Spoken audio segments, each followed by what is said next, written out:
Ooh, baby. We're almost at the end. What a World Cup it's been, though. Only 2 rounds to go. I was really impressed with the quality of games last weekend. Each game coming down to the wire, teams fighting until the 80th minute. You can't ask for much more as a fan of rugby. Look, I do feel a little bit sorry for Ireland and France heading into the World Cup with all the momentum and then going down by the smallest of margins. Cruel, cruel stuff. But hey, that's the beauty of a World Cup. Once you hit those knockout stages, every game's like a grand final. Also, how about Wales jersey numbers last weekend? Yargo Piper doing his knee. I don't really need to say much more. It was a great round of footy. Now, fantasy-wise, I had a solid score, but it was the first time I didn't climb up the rankings. I sort of just hovered around the similar mark. I took a punt on a few different options, and it didn't really pay off, to be honest. Marcus Smith, Joshua Tuisova, and Jamie George all somewhat underwhelming for me. If I had gone Farrell, Radrada, Malvaka, which in hindsight makes a lot more sense, I'd be sitting in the top 500 at the moment. Anyways, we move on. That's fantasy. You got to take a risk sometimes to climb up the ladder, and this one just didn't pay off. Now, this week's games are fairly different to last week. The All Blacks come in as heavy favourites against Argentina, and same with the Springboks against England. I'll start with the All Blacks game versus Argentina. Look, the first thing I notice is Angus Gardner's the referee, and he's fantastic for free-flowing rugby, an open game, but somehow always manages to be in the middle when there's a massive upset. Honestly, I think it's a bit crazy. It's a semi-final, and Argentina are paying $10 to win. I really expect the All Blacks to get the job done comfortably, but they've got to be a bit bruised, battered, and fatigued after that game last weekend against Ireland, and I just think Argentina make it a decent contest for most of the game.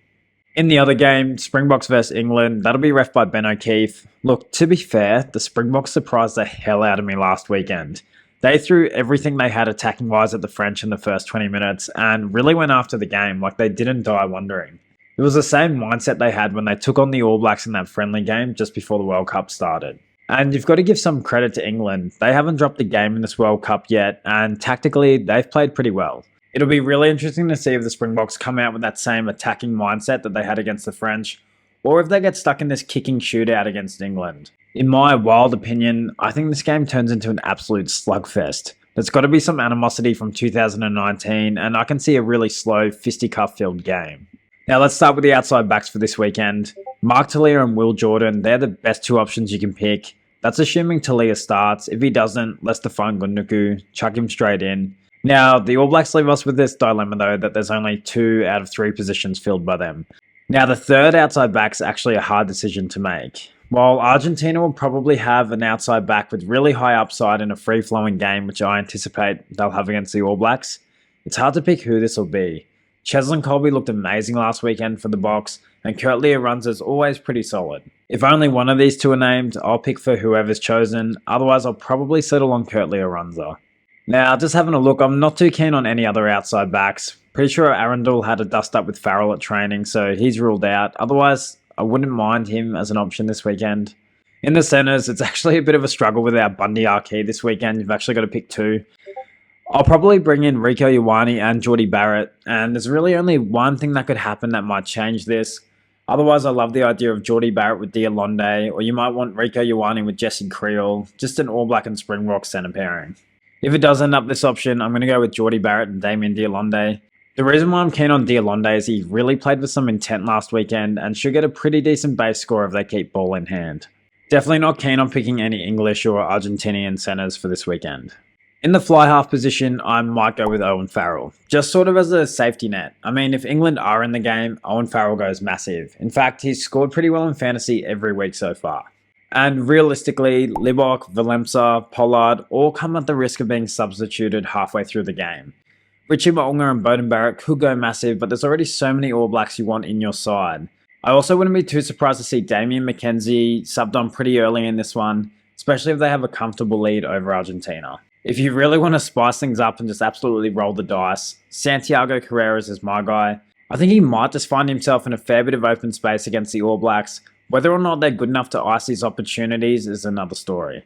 In the scrum half position, this is the only thing that could change my entire team. If Cam Roygaard's named at number 9, he honestly just tears teams apart from the base of the ruck and is such a running number 9.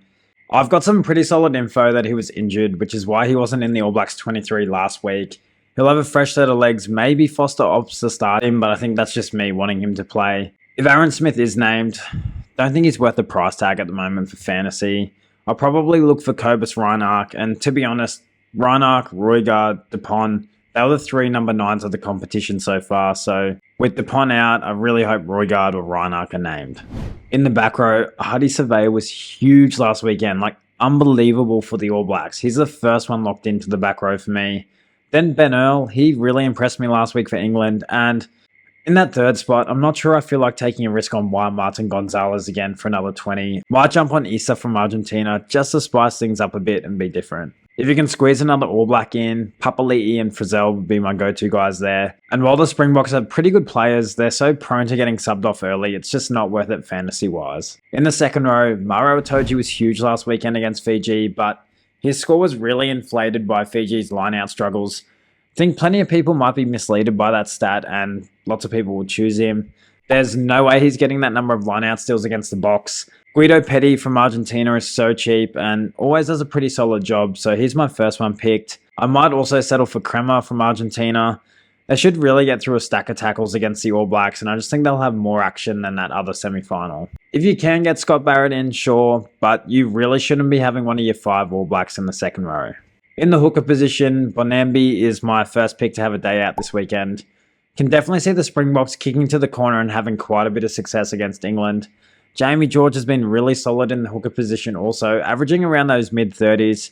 He might cross for a try against the Springboks, but I think it's more likely to be the other way around. Can't see England going to the corner too much if they get a penalty. I think they'll more be taking every 3-point chance they can get. And finally, the props, the big fellas, the engine room.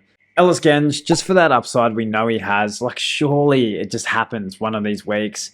I'll probably also bring in Gallo from Argentina. He's proven to be pretty solid, always gets around the 20 mark, and he's just dirt cheap as well. Can't really see anyone else worth bringing in. You probably have too many All Blacks by this stage. England could struggle against the Springboks at scrum time, and the Springboks props only play half a game, so really is a coin toss. Anyways, this is how my team lines up for this weekend. First choice captain Mark Talia any day of the week. Second choice Will Jordan. Now, something I need your help with. I've been struggling to make this decision on my own, so please chime in down in the comments. Should I go with Owen Farrell and Rico Ioane as sort of a 10-12 combination, or Richie Maunga and Damien Diolonde? Please, if you could let me know who and why, that would be greatly appreciated. Anyways, thanks for watching. Ask all the questions you want below and I'll reply to all of them. Cheers, guys.